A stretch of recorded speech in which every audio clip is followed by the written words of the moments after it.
कर देता है तो उससे यह आशा लगता है कि इसके घर में बहन है, इसके घर में बेटी है, इसके घर में संपदा है, इसके घर में वैभव है, इसके घर में बच्चे हैं, इसके घर में ऐसा है। कुछ लेने की आशा उसकी बढ़ जाती है। पर राजा विक्रमादित्य का संवाद कहता है, भंडारे में भी अगर भोजन करा रहे हो, किसी को 2 गुलाब जामुन भी खिला रहे हो, अगर किसी को नुक्ति भी परस रहे हो, तो ये आस लेकर मत परसना कि ये मेरा पहचान वाला, एक दिन जब मैं जिम में बैठूंगा तो ये मुझे 4 गुलाब जामुन परसेगा या नुक्ति ज्यादा परसेगा। ये आशा राजा विक्रमादित्य कहते हैं, इसको लेकर मत रहना। पर आज की जो अभिलाषा है, आज का जो क्रम है, आज का जो विचार है, वो बिल्कुल उल्टा है, बिल्कुल उल्टा। हमने इसके लिए यह करा तो इसको हमारे लिए यह करना चाहिए। आशा क्यों लगाई? शिव पुराण करे, आशा एक राम जी से दूजी आशा, छोड़ दो नाता एक राम जी से दूजा नाता, तो साधु संगे राम रंगे अंग अंग, रंगी और जाई विधि राखे राम, ताई विधि रही। क्यों कहा?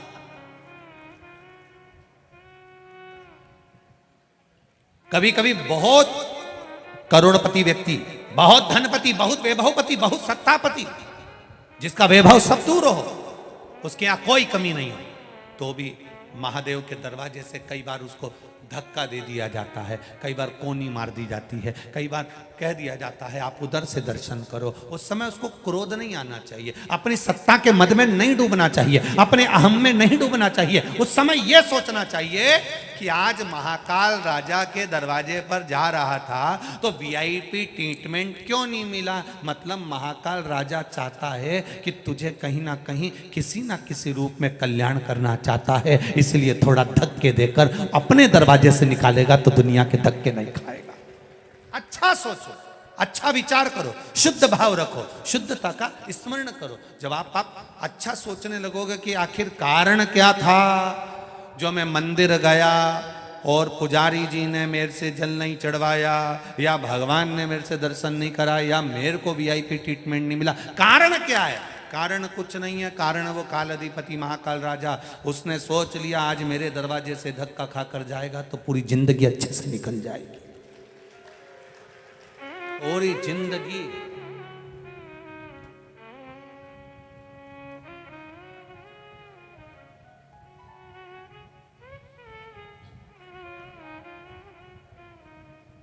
पूरा जीवन एक आनंद के साथ निकल जाए।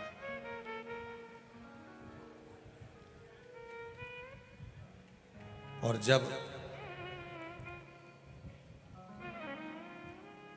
फिर निवेदन है, जिसने मेरे महादेव के दरवाजे के धक्के खा लिए वो दुनिया में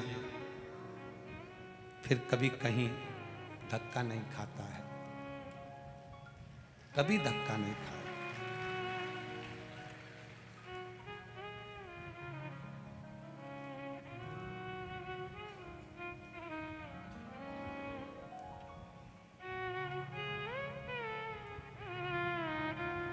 एक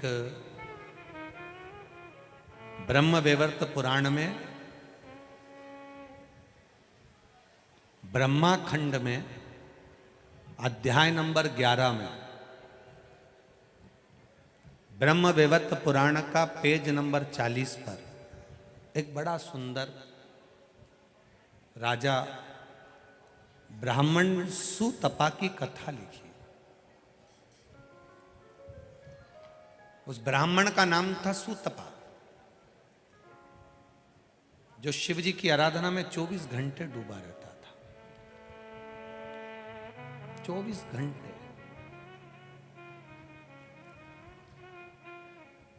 पितरों की मानसिक बेटी के साथ में सुतपा का विवाह हो गया था। एक दिन पितरों की कन्या ने अपने पति सुतपा से एक प्रश्न कर लिया था, जो प्रश्न आज के बच्चे करते हैं, और इस प्रश्न को बार बार कथा के मध्य में लिया जाता है। क्या होता है शिव जी की आराधना करने से? क्या होता है शंकर भगवान को जल चढ़ाने से? क्यों ढोंग प्रपंच में लगे हो? आज की नवयुवक टीम कह देगी तुमसे, क्यों प्रपंच में पड़े हो? इतनी तप तपाती हुई धूप पड़ रही है, अपने घर पर बैठकर कथा क्यों नहीं सुनते? क्यों जा रहे हो वहां इतनी भीड़ में? क्यों जा रहे हो वहां इतनी तपन में? 2 किलोमीटर दूर गाड़ियां रुक जाए और पैदल पैदल पैदल पैदल 1.5 किलोमीटर 1 किलोमीटर दूर तक तपते हुए जाओ। कौन कह रहा है तुमसे? कहेंगे लोग।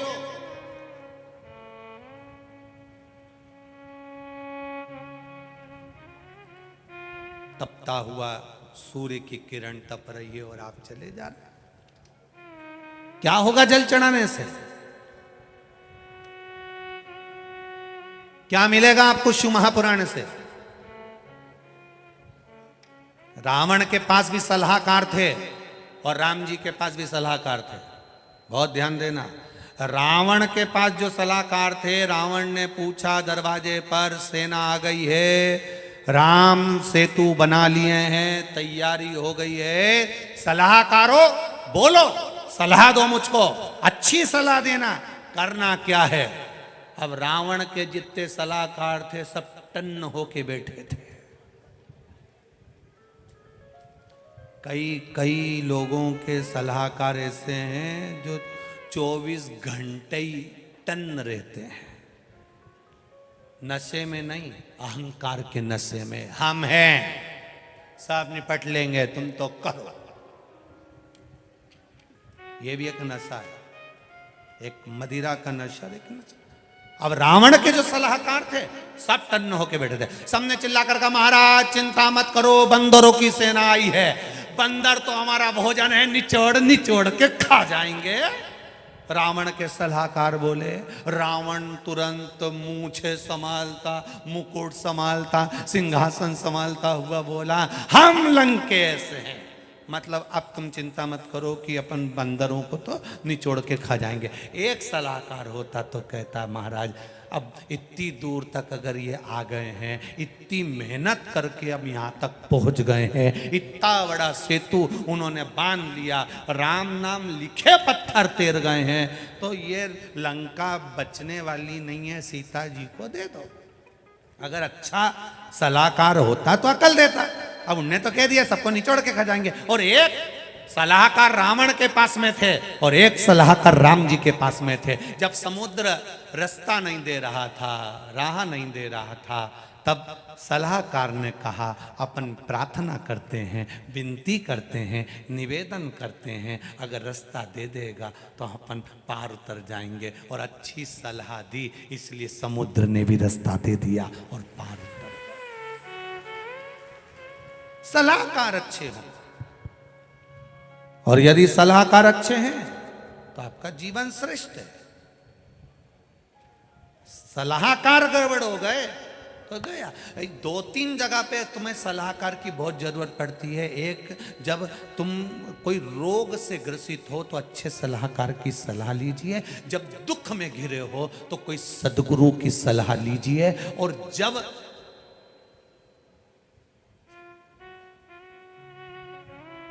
वस्त्र पहनो तो भी अच्छे सलाहकार की सलाह से पहनो, यहां से फटे चीथड़े मत पहनो। अच्छे सलाहकार, पार्लर पर जाओ तो जो अच्छा सलाह दे तुमको, जो कह दे यूं चोटी को निकाल के नहीं यूं करी और ऐसा रिंग लगा दे, सब गुलदस्ता जैसा, और उनमें से बाल यूं निकाल दे, बक्कल लगा के, और तुम्हारी आँखों को यहाँ से नीली पीली करके, और ऐसा मुंडा, एक तो दांत लंबे, ऊपर से कत्थई कलर की लिपस्टिक लगाई दी, बहुत दिया, और 4 बिंदी चिपका दी, एक यहाँ चिपकाई ने, एक यहाँ चिपकाई ने, एक यहाँ चिपकाई। फिर किसी ने सलाह दे दी ने, वो नाक की नथनी यहीं पहन लो, यहीं लटका के घूमे, फिर कहीं का कह दे यहीं जबी दो। और फिर साड़ी पहन रही थी ने, किसी ने कह दी तो ये ऐसी पटली लेके और ऐसा बक्कल लगा के धरी, अब यूज धरी बैठी। अब जब से कथा में बैठी ऐसी कैसी बैठी, ऐसी कैसी। अब पड़ोसन भी कह रही थोड़ा नब जा।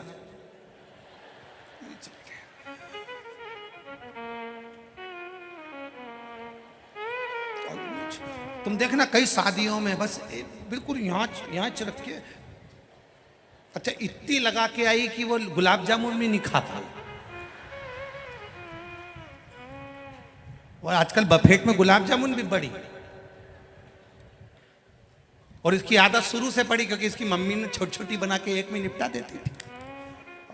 इतनी बड़ी गुलाब, अब इधर से टोरा टोरी रोए मम्मी हमको, मम्मी हमको। अब ये कटोरी में प्लास्टिक की गुलाब जामुन, एक छोटी सी लकड़ी की चम्मच।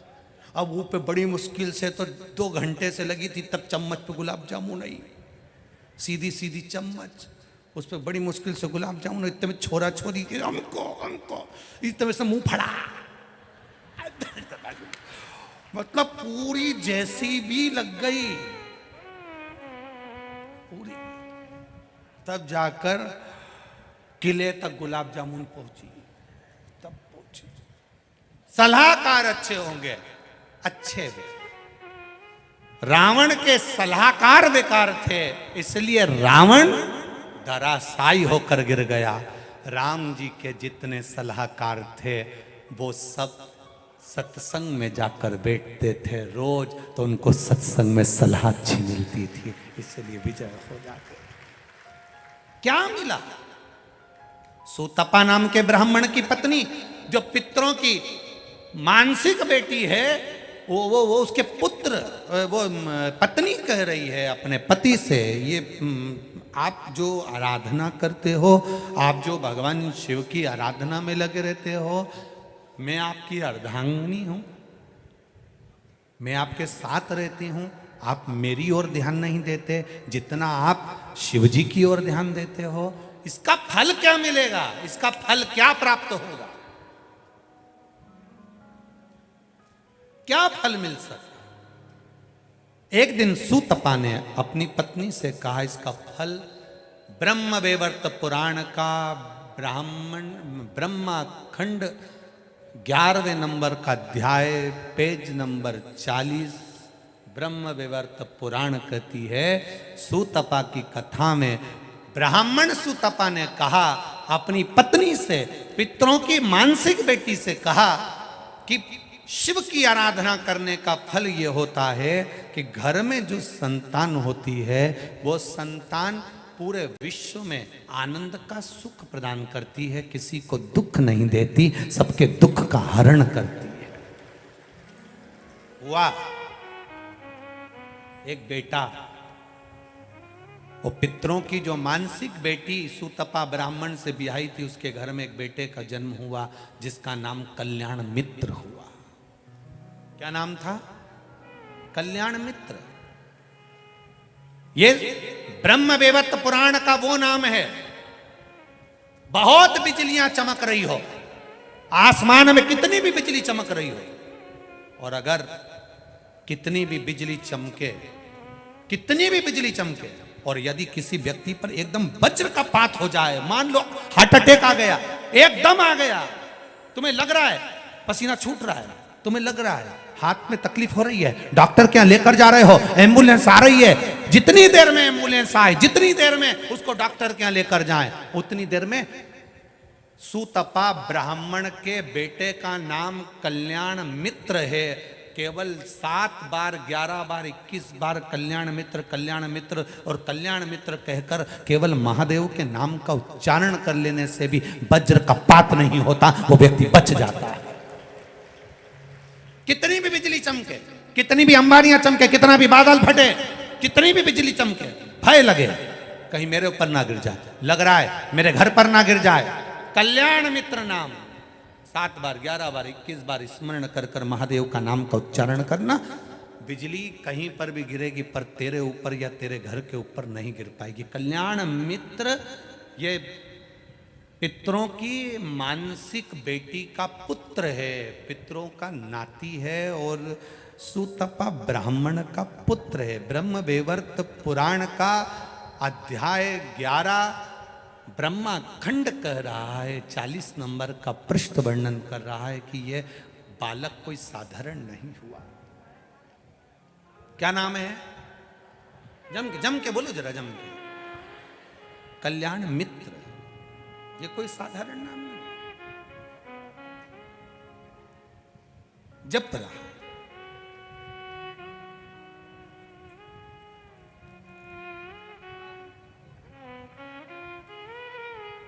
कई लोग कल्याणेश्वर महादेव भी कहते हैं, ध्यान देना जरा सा। कल्याणेश्वर महादेव का महत्व क्या होता है? ब्रह्मवैवर्त पुराण में पितरों की जो अन्य बेटियां थीं, उन्होंने जो अनुष्ठान किया था, जब नाती, पितरों का नाती जब घर पहुंचता था, उसका जब लालन पोषण करती थी और वो शिव की आराधना करता दिखता था, तो उसका नाम कल्याणेश्वरी रखते थे। एक निवेदन आप सबसे रहेगा, जिनके लीवर में, किडनी में तकलीफें रहती है, डॉक्टर को दिखाते रहो, जांच कराते रहो। डायलिसिस भी चल रहा हो तो भी डॉक्टर को दिखाते रहो और इलाज कराते रहो, जांचें कराते रहो, डॉक्टर की दवाइयाँ लेते रहो, मना नहीं। पर दवाई को लेते हुए, डायलिसिस करवाते हुए किडनी लीवर पे सूजन आ गई हो या भोजन नहीं पच रहा हो, वोमिटिंग ज़्यादा आ रही हो, उस समय पर कल्याणेश्वर महादेव का स्मरण कर कर भी अगर आप शंकर जी को जल चढ़ाकर मात्र 2 बूंद जल भी, थोड़ा सा, एक छोटी सी चम्मच के बराबर जल का भी अगर कल्याणेश्वर महादेव के नाम से आचमन कर लेते हो, तुरंत 5 से 7 मिनट लगता है और शरीर को एकदम आराम मिलना प्रारंभ हो जाता है। कल्याणेश्वर महादेव।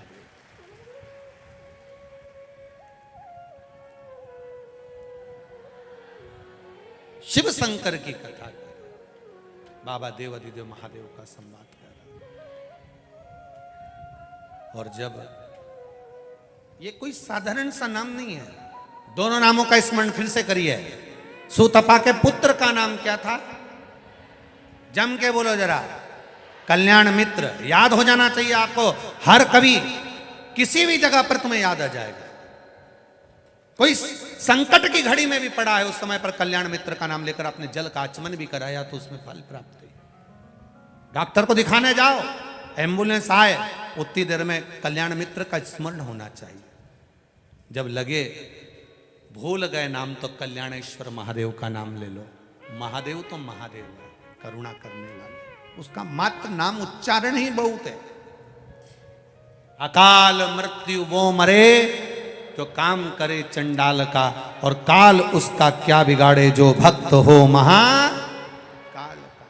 कल्याणेश्वर, तो 2 नामों का स्मरण रहेगा आज की कथा में। पहला, सुतपा का पुत्र कल्याण मित्र, और दूसरा है कल्याणेश्वर महादेव। कल्याणेश्वर महादेव का वर्णन एक और बड़ा भाव वर्णन किया है, उसको भी आप सुनेंगे, ध्यान से।